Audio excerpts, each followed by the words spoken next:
नमस्कार दोस्तों, NTC maths class में आपका स्वागत है। आज हम देखेंगे नंबर सिस्टम, जिसमें पूछा गया कि √3 क्या है। पूर्णांक है, धन पूर्णांक है, परिमेय संख्या है या अपरिमेय संख्या है। तो √3 किसी का वर्ग नहीं होता है, 3 किसी का वर्ग नहीं होता है, ये नॉन परफेक्ट स्क्वायर होता है। तो ये किसी का वर्गमूल नहीं होता है। तो इसका जो मान होता है 1.732 होता है, 1.732 होता है। तो ये किसी का पाइंड में आंसर है, मतलब ये किसी का वर्ग नहीं होता है। तो पूर्णांक, धन पूर्णांक, परिमेय, अपरिमेय में से कौन सी संख्या होगी, ये हमको इसमें बताना है। तो ये किसी का जो वर्ग नहीं होता है, तो इसका जो मान होता है 1.732 होता है। तो ये परिमेय, अपरिमेय संख्या कहलाती है। जैसे देखे थे √2 का मान होता है 1.414। ये भी देखिए किसी का भी पूर्ण वर्ग नहीं है, ये किसी का पूर्ण वर्ग नहीं है। तो ये भी किसी संख्या के लिए अपरिमेय। जैसे √4 को देखते हैं, √4 किसी का वर्ग होता है, मतलब किसका होता है, 2 का। तो 2 परिमेय संख्या है। तो ये √4 कैसी संख्या हो जाएगी, परिमेय, क्योंकि हम इसका वर्गमूल कर पा रहे हैं। तो ये कैसी संख्या निकल जाएगी, परिमेय संख्या। अपरिमेय संख्या √3, √2 भी अपरिमेय, मगर जो 4 है वो संख्या कहलाएगी हमारी परिमेय संख्या। देखिए नेक्स्ट, शून्य क्या है। शून्य क्या है, प्राकृत संख्या, पूर्णांक संख्या, धन पूर्णांक या ऋणात्मक संख्या।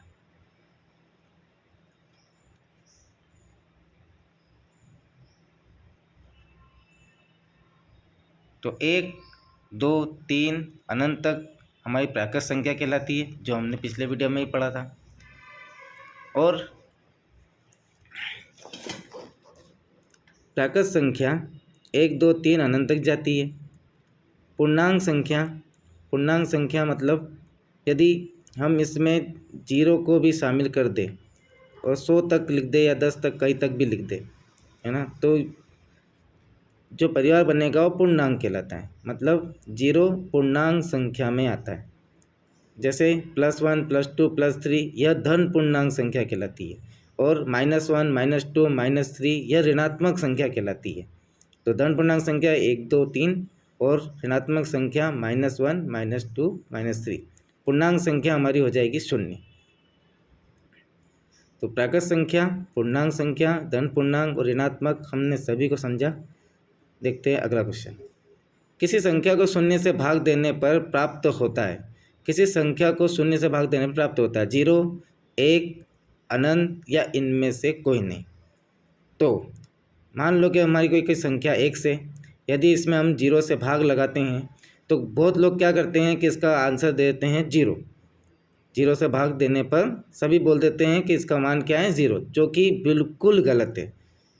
किसी भी संख्या में 0 से भाग देने पर 0 नहीं आता है। जैसे देखिए 10 में अगर 0 का भाग दे, संख्या 10 में यदि 0 का भाग देंगे तो हमारा जो आंसर आएगा वो आएगा हमारा अनंत आएगा, इन्फिनिटी। तो हमारा आंसर कौन सा हो जाएगा, सी। x में 0 का भाग देने पर अनंत ही आएगा, 0 नहीं आएगा। जैसे 11 में किसी 0 का भाग दे दें, 0 का भाग देंगे तो ये भी क्या आएगा, अनंत तक ही आएगा। तो आप ध्यान रखिएगा, किसी भी संख्या में 0 से डिवाइड करने पर हमेशा आंसर इन्फिनाइट या अनंत आता है। अगला क्वेश्चन, पहली अभाज्य संख्या या प्राइम नंबर कौन सी है। पहली अभाज्य संख्या या प्राइम नंबर कौन सी है। तो हमको ये 4 ऑप्शन दे रखे हैं, इसमें से आपको बताना पड़ेगा कौन सी पहली अभाज्य संख्या। अभाज्य संख्या हमने बताई थी कि या तो जैसे 0, हमने बोला था कि 1 से बड़ी वह संख्या है जो स्वयं या 1 से डिवाइड हो, उन्हें हम बोलते हैं अभाज्य संख्या। अब 0 तो अभाज्य संख्या होगा नहीं, 1 भी नहीं होगी, क्योंकि 1 से बड़ी संख्या सब अभाज्य संख्या में आती है। और 1 ना तो अभाज्य में आता है ना तो भाज्य में काउंट किया जाता है। तो सी, 2 हमारा, देखो 2 में या तो 2 का भाग जाएगा या तो 1 का भाग जाएगा, बाकी किसी अन्य संख्या से डिवाइड नहीं होगी। तो ये हमारी कौन सी संख्या हुई? अभाज्य संख्या। एक तो पूछा भी हमसे कौन सी गई है? पहली संख्या, तो पहली 2 है। 3 भी अभाज्य संख्या है, पर हमसे पूछा गया है कि पहली अभाज्य संख्या, इसलिए अब पहली अभाज्य संख्या क्या होगी? 2। अगला क्वेश्चन, 50 से कम सभी अभाज्य संख्या कितनी है? यहाँ कौन सी लिखा गया था, अगर कितनी है पूछा गया है। 50 से कम सभी अभाज्य संख्या कितनी है?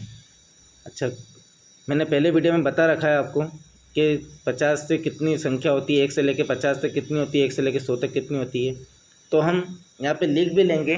और देखा जाए तो हमने जो पहले वीडियो में पढ़ा था तो बताया गया था कि 1 से लेकर 50 तक, 50 से कम मतलब 15 अभाज्य संख्या होती है। चलो हम इसको लिख भी लेते हैं। जैसे पहली संख्या 2, दूसरी 3, 5, फिर 7, फिर 11, फिर 13, फिर 17, फिर 19, फिर 23, फिर 29, फिर 31, 31 के बाद में आती है 37, 37 के बाद में 41, 41 के बाद में 43 और फिर 47।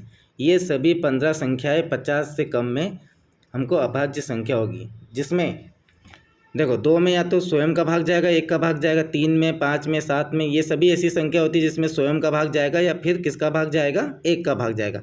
बाकी किसी भी अन्य संख्या से इसमें भाग नहीं जाएगा। तो ये सभी संख्या कैसी कहलाएगी? अभाज्य संख्या कहलाएगी। कल मैंने ये वीडियो में बताया था कि 1 से लेकर 50 तक, 1 से लेकर 100 तक बताया था। तो 50 से कम अभाज्य संख्याएँ 15 होती है, और ये हमने यहाँ पे लिख भी लिया है। अब इनसे भी क्वेश्चन बहुत सारे बना सकता है वो, कौन कौन सी अभाज्य संख्या होती है। तो ध्यान रखिएगा, और वीडियो अच्छा लगा तो लाइक कीजिए, शेयर कीजिएगा।